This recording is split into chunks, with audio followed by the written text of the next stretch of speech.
Class 11 এর আগের দিনের ক্লাসে হয়তো মনে হতে পারে যে বাবা সাবজেক্টটা কি কঠিন, না নিলেই বোধহয় ভালো হতো। আসলে কিন্তু তা নয়। সেজন্য ক্লাস 10 অবধি যা পড়েছো আমি সেই অংশটা যেখানে আছে আমি সেই অংশটা আজকে একটু আলোচনা করে দিচ্ছি। অর্থনৈতিক ভূগোলের 6ষ্ঠ অধ্যায় যেটা রয়েছে প্রথম অংশটা দেখবে। আবার ক্লাস 10 অবধি যা পড়ে এসছো তার সাথে মিল আছে।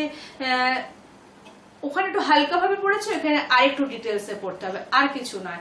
টার্মগুলো সব চেনা, পয়েন্টগুলোও চেনা, তবে আরেকটু ডিটেলসে, যেটা তোমরা ক্লাস 10 অবধি পড়োনি। আচ্ছা, সম্পদ তোমরা পড়েছো, ছোট ক্লাসে সম্পদ পড়েছো, 9এও আছে, 10এও কিছুটা অংশ আছে। তো সেখানে সম্পদ কাকে বলে বলার সময় বলেছিলাম যা মানুষের চাহিদা মেটাতে সাহায্য করে, ব্যাস ওইটুকু বলে দিলেই হয়ে গেল। কিন্তু এখন আরেকটু ডিটেলসে বলতে হবে। যেমন আমি প্রথমে একটু লিখে নিই, সম্পদ 6ষ্ঠ অধ্যায় আছে দেখবে তোমাদের বইয়ের চ্যাপ্টারে, ওটা নিজেরাও মুখস্থ করতে পারবে। একটুখানি আমি ধরিয়ে দিচ্ছি। যেমন এর ইংরেজি কথাটা হলো রিসোর্স। দুটো শব্দ এসছে, একটা হলো রি আর একটা হলো সোর্স। এই দুটোকে পাশাপাশি বসালেই কিন্তু রিসোর্স হয়ে যাচ্ছে। আচ্ছা, রি কথাটার মানে আমরা রিভিউইং বলি, তো রি কথাটার মানে হলো বারবার, আর সোর্স কথাটার মানে হলো উৎস। এই দুটো তো আমাদের জানা শব্দ। তো এবারে দুটোকে যদি আমি একসাথে বলি তাহলে রিসোর্স কাকে বলে যদি বলি, মানুষের চাহিদা যে উৎস থেকে বারবার পূরণ করা হয় তাকেই বলা হয় রিসোর্স।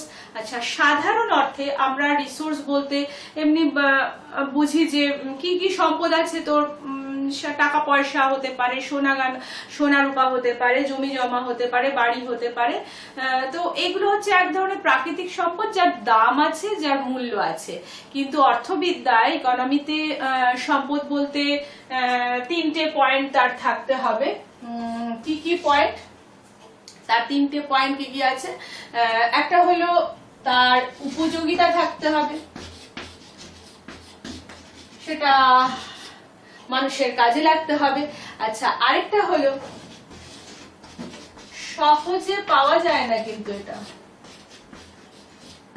সহজ প্রাপ্য নয়।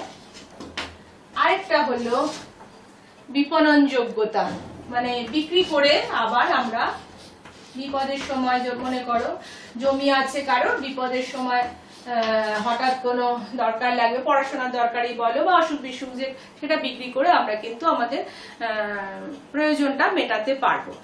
তার মানে দুটো দিক থাকবে সম্পদের, একটা হলো মূলত দুটো দিক, একটা হলো কার্যকারিতা, একটা হলো উপযোগিতা। এই দুটো গুণ বলতে পারি আমরা সম্পদের আছে। এইবারে যেটা পড়তে হবে তোমাদের, যে ক্লাস 9-10 অতটা ডিটেলসে পড়োনি, কিন্তু E.W. জিমারম্যানের মতে সম্পদ কিভাবে তিনি ব্যাখ্যা করেছেন সেটা একটুখানি উল্লেখ করতে হবে।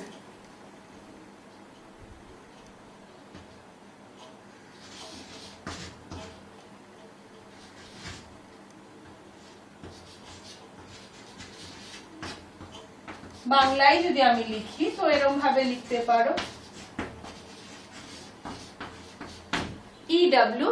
জিমারম্যান। এটা ইংলিশও অনেক সময় দেওয়া থাকে দেখবে বইয়ে। তার একটা বই আছে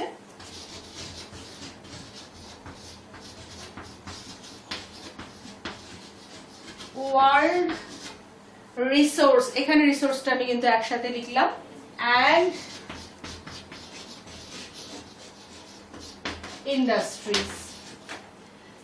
এই বইতে তিনি লিখেছেন। এবারে যদি তার বক্তব্যটা তোমরা একদম এক্সাক্ট দিতে পারো, ইংলিশ কোটেশনও দিতে পারো, আর যদি না দিতে পারো তাহলে ইনভার্টেড কমার মধ্যে, যদি দিতে পারো তাহলে ইনভার্টেড কমার মধ্যে দিতে হবে, যদি না দিতে পারো মোটামুটি তিনি যা বলেছেন সেটা আমরা বলতে পারি। যেমন ধরো, সম্পদ হলো কোনো বস্তু বা পদার্থ বোঝায়, তাকে বোঝায় না কোনো বস্তু বা পদার্থ যে কাজ করে, অথবা কোনো বস্তু বা পদার্থ যে কাজে অংশগ্রহণ করতে পারে, অর্থাৎ তার সুপ্ত কার্যকরী যে ক্ষমতা, তাকেই বলা হয় সম্পদ। তাহলে তার সাথে আরো বলেছেন যে সম্পদ মানুষের অভাব মোচন করে, মানুষের নির্দিষ্ট লক্ষ্য পূরণে সাহায্য করে এবং মানুষের চাহিদা মেটায়। তবেই আমরা কিন্তু তাকে সম্পদ বলবো।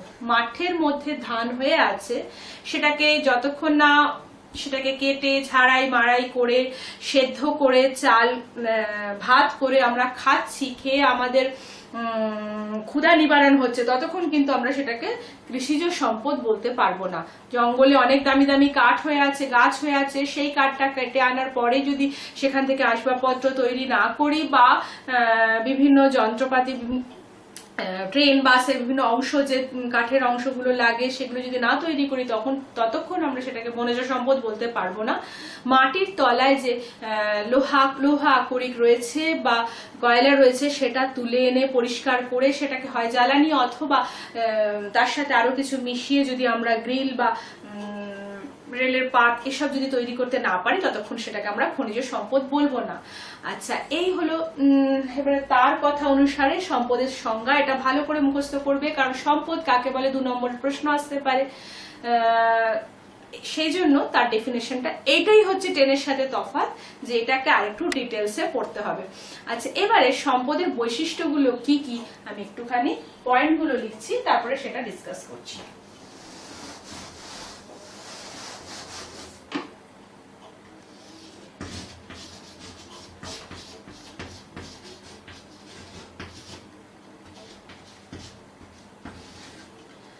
আচ্ছা, সম্পদের বৈশিষ্ট্য প্রথম পয়েন্ট হলো কার্যকারিতা, মানে কোন একটা কাজ করতে সক্ষম হয় সম্পদটা।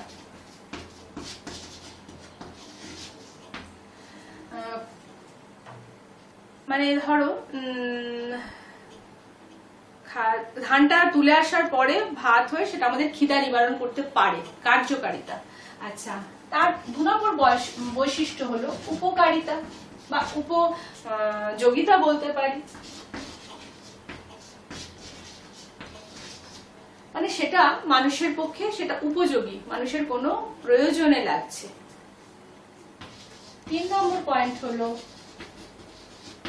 বস্তুগত ও অবস্তুগত। 2 ধরনের চরিত্র হয়, একটা হলো বস্তুগত, একটা হলো অবস্তুগত। মানে বস্তুগত মানে লোহা বলতে পারি, অবস্তুগত সূর্যের আলো বলতে পারি, সবই কিন্তু আমাদের কাজে লাগছে। 4 নম্বর পয়েন্ট হলো সর্বজনীন চাহিদা। সম্পদ কিন্তু সবার কাজে লাগে, সবার প্রয়োজনে লাগে, কোনো মানুষের সম্পদ লাগে না যে আমার কিছু প্রয়োজন হয় না। হতে পারে সোনার দানা না লাগতে পারে, কিন্তু কৃষিজ সম্পদ ধান গম এই সমস্ত অবশ্যই কাজে লাগে, সবার ক্ষেত্রে এই চাহিদাটা রয়েছে। আচ্ছা, 5 নম্বর পয়েন্ট হলো গ্রহণযোগ্যতা, মানে সম্পদ সবার কাছে গ্রহণযোগ্য বটে, গ্রহণীয়, গ্রহণযোগ্যতা, এটা আরেকটা বৈশিষ্ট্য। আচ্ছা, তারপরে ধরো প্রয়োগযোগ্যতা। সম্পদকে বিভিন্ন ক্ষেত্রে প্রয়োগ করা যেতে পারে। যেমন ধরো কারো বাড়িতে 14 ইঞ্চি টিভি আছে, তো তার বাড়িতে যে 30 ইঞ্চি টিভি আনা হয়, তো 32 ইঞ্চি টিভি আনা হয়, তাও দেখে একটা চোখের শান্তি, তার মানে সেই সম্পদটা দৃষ্টি নন্দনে সাহায্য করলো, প্রয়োগ করা গেল। আচ্ছা, তারপরে ধরো পরিবেশ মিত্রতা। সাধারণত মানে সম্পদটা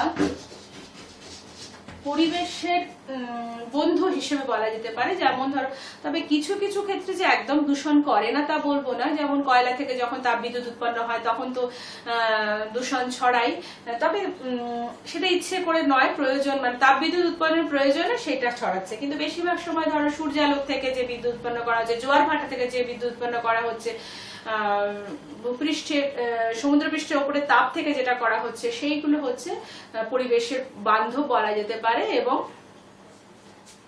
পরিবেশ মিত্রতা। আচ্ছা, একমুখী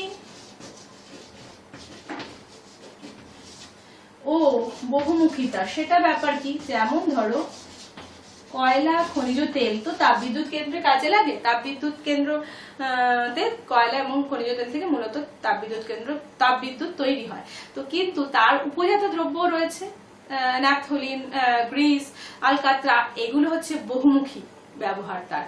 আচ্ছা, সংকোচন এবং প্রসারণশীলতা, মানে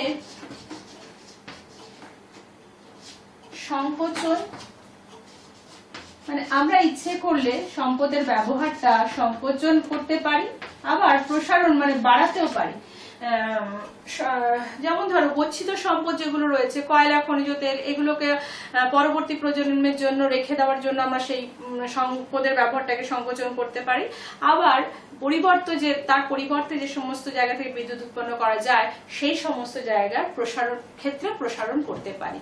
আচ্ছা, last point but not the least, 10 number, সসীমতা, মানে প্রত্যেকটাই কিন্তু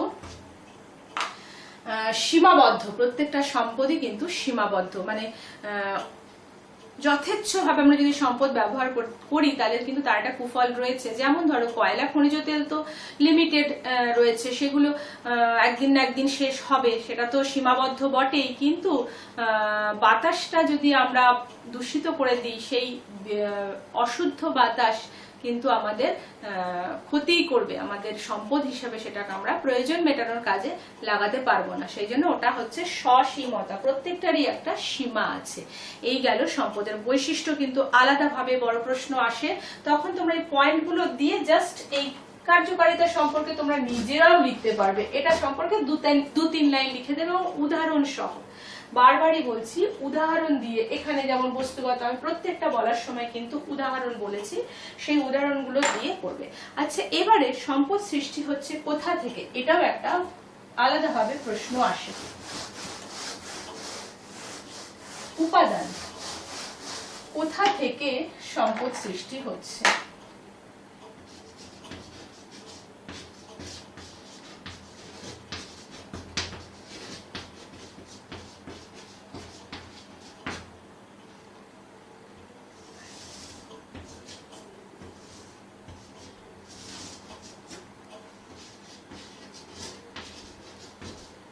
একটা হলো প্রকৃতি, একটা হলো মানুষ, আর একটা হলো সংস্কৃতি। একটু এটা সম্পর্কে বলে দিই, মানে আসল উৎস তো প্রকৃতি বটেই, প্রকৃতি থেকে আমরা খনিজ সম্পদ পাচ্ছি, সূর্যের আলো পাচ্ছি, জল পাচ্ছি, আলো পাচ্ছি, এগুলো পাচ্ছি, সেটা প্রকৃতি হচ্ছে আসল মাধ্যম। মানে সম্পদ অবশ্যই প্রকৃতির সাহায্য, নির্দেশ এবং সম্মতি নিয়েই চলে, তো সেই জন্য আমরা প্রকৃতিকে একটা মানে আধার বলতে পারি। আচ্ছা, তার সাথে আমাদের মানুষও রয়েছে। কিন্তু মানুষ যদি না থাকতো, মানুষের কর্মক্ষমতা না থাকতো, মানুষের প্রযুক্তিবিদ্যা যদি না থাকতো, তাহলে খনিজ তেল থেকে যেরকম কায়িক পরিশ্রম দিয়ে খনিজ সম্পদগুলো তোলাও যেত না, মাঠের থেকে ধানও কাটা যেত না, আবার প্রযুক্তিবিদ্যা বা কর্মদক্ষতা দিয়ে কম্পিউটারের সাহায্যে বিভিন্ন সম্পদ উৎপাদন করা হয়, সেটাও করা সম্ভব হতো না। আর সংস্কৃতি হলো মানুষের গুণই হলো সংস্কৃতি, সেটাকেই আমরা একটা প্রকৃতি সম্পদ সৃষ্টির উপাদান হিসাবে বলতে পারি। তো আমরা একটা এরকম ত্রিভুজ যদি আঁকি, তার মাঝখানে যদি ধরে নিই সম্পদ, ট্রায়াঙ্গল,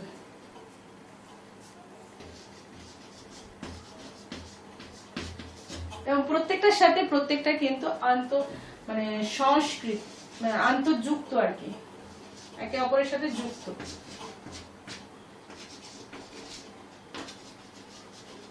কোনটাই একা একা সম্পদ সৃষ্টি করতে পারে না, একা একা কারোর পক্ষেই সম্পদ সৃষ্টি সম্ভব নয়। দুদিকেই আরো দিয়েছি, একটু দেখে নেবে। এই গেল সম্পদ সৃষ্টির উপাদান, 3 নম্বরের প্রশ্ন আসতে পারে। এবারে একটুখানি সম্পদের শ্রেণীভাগ করব। তোমরা ছোট ক্লাসেও কিন্তু সম্পদের শ্রেণীভাগ পড়েছো, এটাই আর একটু ডিটেলসে পড়বো ছকের সাহায্যে। সেই তোমরা নিশ্চয়ই এই খাতায় এগুলো আঁকছো, সেটা একটুখানি খেয়াল করে এঁকো কিন্তু, বা লিখে নিও। আঁকা এবং লেখা যাই বোর্ডে হবে, সেটা তোমার ছোট ক্লাসের অভ্যাস রয়েছে। সাদা খাতা, এমন নয় নতুন খাতা করতে হবে, পুরনো কোনো খাতা শেষ অনেকটা অংশ বাকি রয়েছে, সেখানেও করে রেখো অন্তত ক্লাসে পড়ানো হয়েছে সেটা খেয়াল রাখার জন্য। আর এগুলো যখন আঁকবে লিখবে পরীক্ষার সময় তখন এরকম ডায়াগ্রাম বা ছকগুলো যাতে যেন থাকে, অ্যাট এ গ্লান্স যেন মানে প্যারার পর প্যারা লিখে যাওয়ার থেকে তুমি প্রথমে যদি এটা করে তারপরে তুমি প্রকৃতি কিভাবে উৎস, মানুষ কিভাবে উৎস, সংস্কৃতি কিভাবে উৎস সেটা লেখো, তাহলে অনেক বেশি নাম্বার ক্যারি করবে।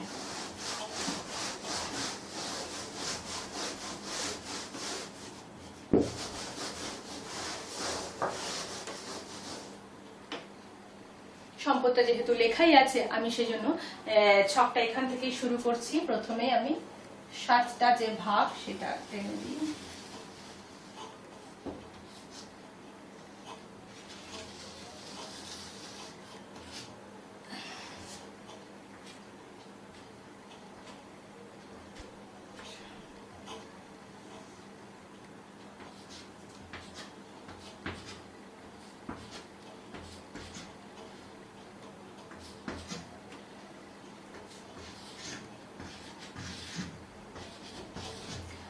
যেরকম ভাবে আমি অন্যান্য সময়ও বলি, ছকটা আমি বলবো একটা করে উদাহরণ দেব, তোমরা বই থেকে উদাহরণগুলো কিন্তু লিখে নেবে ছকের মধ্যেই, তাহলে যখন পড়বে বা যখন লিখবে খাতার মধ্যে তখন অসুবিধা হবে না, মানে আবার লাইন বাই লাইন ওরকম ভাবে মুখস্থ করার দরকার নেই।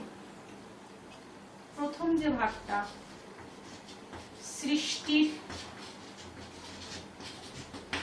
উপাদান অনুসারে, আমি পুরোটা অনুসারে কথাটা লিখছি না, ওটা তোমরা লিখবে, কারণ তাহলে এক তো দূর থেকে বোঝা যাবে না আর ঘিঞ্জি হয়ে যাবে, অপরিষ্কার হয়ে যাবে।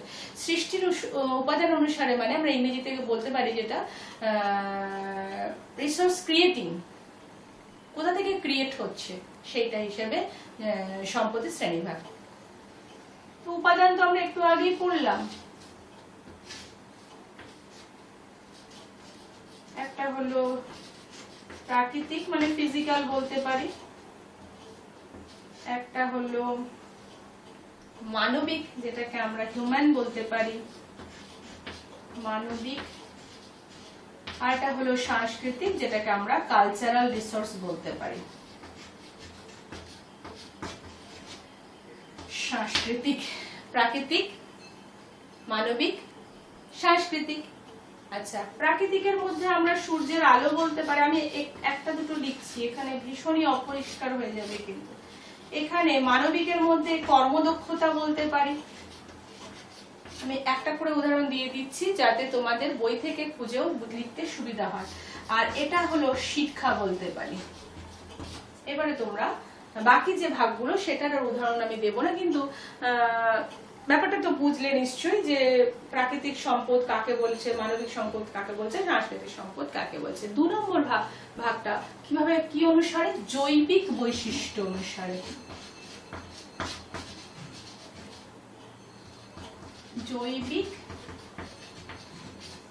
জৈবিক বৈশিষ্ট্য অনুসারে, ইংরেজিতে বলা হয় বায়োটিক ক্যারেক্টারিস্টিক্স। সেটাকে 2 ভাগে ভাগ করা যায়, একটা হলো জৈব, একটা হলো অজৈব, অর্গানিক, ইনঅর্গানিক। জৈব, অজৈব।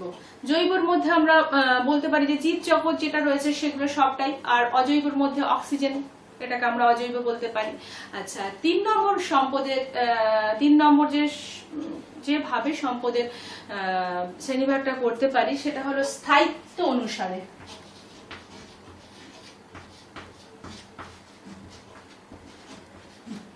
আমি আর অনুসারে কথাটা লিখছি না, কারণ আবার আরো অপরিষ্কার হয়ে যাচ্ছে। স্থায়িত্ব অনুসারে মানে হচ্ছে পার্মানেন্সি, ইংরেজিতে বলা হয় অ্যাকর্ডিং টু পার্মানেন্সি।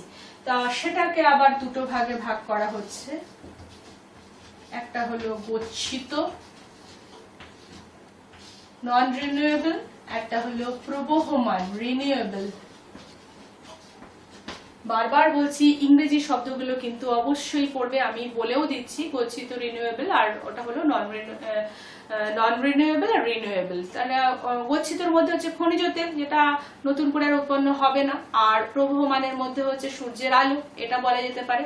আচ্ছা, এরপরে 4 নম্বর ভাগ হচ্ছে বন্টন অনুসারে, কিভাবে সম্পদটা বন্টিত আছে, মানে সব জায়গায় পাওয়া যায় না সব জায়গায় পাওয়া যায় না, এই অনুসারে 4টে ভাগে ভাগ করা হয়েছে। একটা হলো সর্বত্র প্রাপ্য,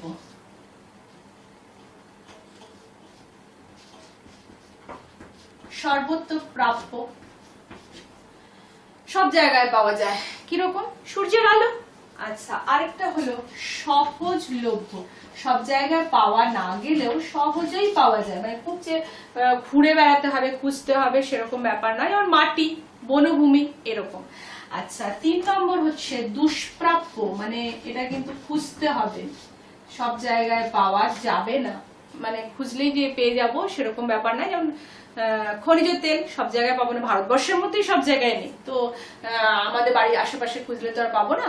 আচ্ছা, আরেকটা লাস্ট হলো অদ্বিতীয়, মানে দুটো জায়গায় পাবো না, কোনো 2 নম্বর জায়গায় পাবো না, যেটাকে বলা হচ্ছে একটা খনিজ সম্পদ ক্রায়োলাইট। আচ্ছা, এরপরে হচ্ছে পরের ভাগটা যেটা করব সেটা হচ্ছে মালিকানার ভিত্তিতে। এখানটা একটু গ্যাঞ্জাম হয়ে যাচ্ছে, আমি এটাকে টেনে নিচে নিয়ে আসি। এই ভাগটা কিন্তু আমি এর মধ্যে দিয়ে নিয়ে এলাম না, একটু খেয়াল করবে।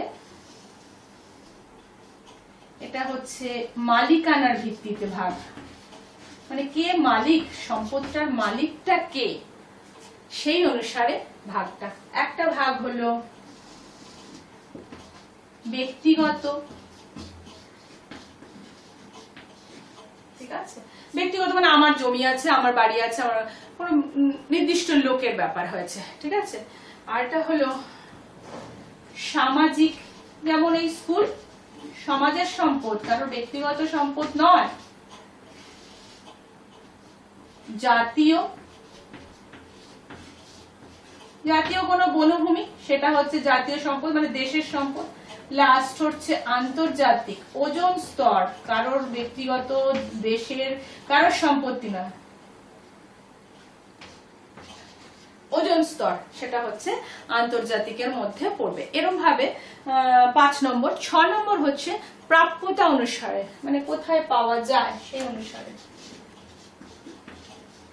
প্রাপ্যতা অনুসারে। প্রাপ্যতা অনুসারেটাকে আবার দুটো ভাগে আমরা ভাগ করতে পারি। একটা হলো প্রকৃত, মানে আসলে কোথায় পাওয়া যায় সেই অনুসারে, আর কোথায় পাওয়া যেতে পারে সেই অনুসারে প্রকৃত। আর এটা হলো সম্ভাব্য। প্রকৃত মানে আমাদের যেখানে ধরো জানি রানীগঞ্জে কয়লা পাওয়া যায় এরকম ভাবে, বা কালোল ডিগবয়ে খনিজ তেল পাওয়া যায়, কিন্তু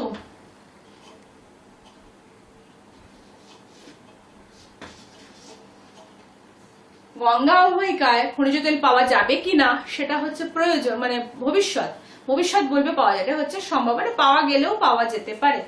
লাস্ট হলো স্পর্শযোগ্যতা।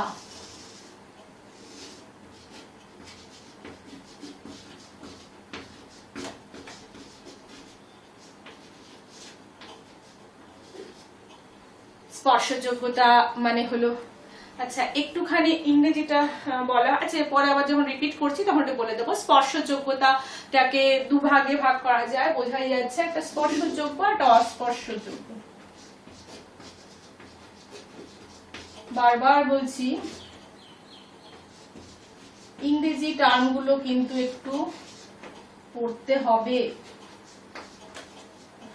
এটা একদম বোঝা যাচ্ছে না, আমি বলে দেবো। তো মানে যেটাকে আমরা টাচ করে পেতে পারি, যেমন জল, লোহা, এগুলো স্পর্শযোগ্য। শিক্ষা, এটাকে আমরা টাচ করলেও পাবো না, পরিমাপও করা যায় না।